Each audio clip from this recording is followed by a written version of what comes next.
Welcome to Olympian Water Testing, giving you the best in water analysis. Today we're looking at NYLCV. Advocates celebrate the passage of lead poisoning prevention legislation.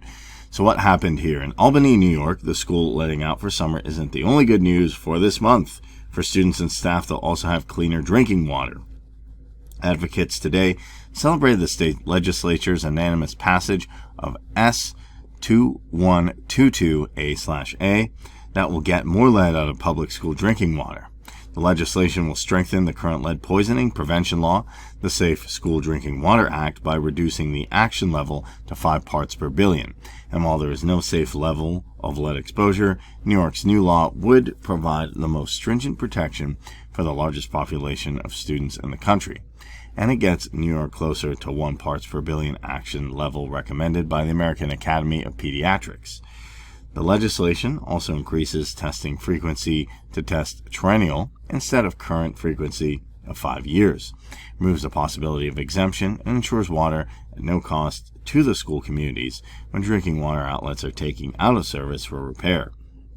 The cost of remediation will be fully covered by the state as part of the Clean Water Infrastructure Act.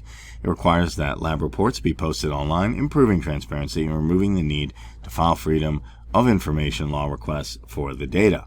Health, environmental justice, educational, and worker advocate organizations that support this bill include the Children's Defense Fund, NYC, Citizen Action New York, Citizens Campaign for Environment, Citizens Committee for Children of New York, Clean and Healthy New York, Earth Justice, Environmental Advocates of New York, Great Neck Breast Cancer Coalition, Healthy Schools Network, Huntington Breast Cancer Action Coalition, Just Green Partnership, Northern Manhattan Improvement Corp., NRDC, NYC Coalition to End Lead Poisoning, NYS American Academy of Pediatrics, NYS Parent Teachers Association, New York State United Teachers, Push Buffalo, Sierra Club Atlantic Chapter, We Act, and the Women's Voices for Earth.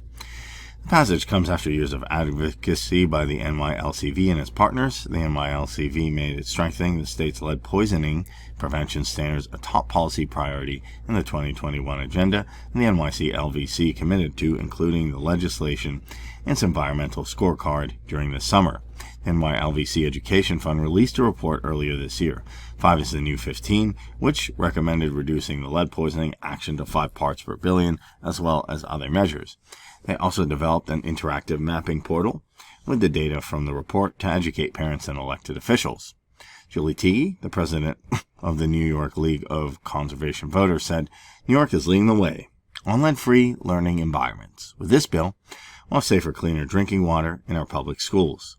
Getting more lead out of public school drinking water has been one of our top priorities for years, and we're thrilled that Senator Riviera, Senator Mayer, and Assemblymember Gottfried worked to get this bill passed before the end of the session." So it's good to see people are taking the initiative to remove lead from water and to remove also lead from everywhere that students are at. That being said, it's always a good idea to periodically test your water for any level of lead.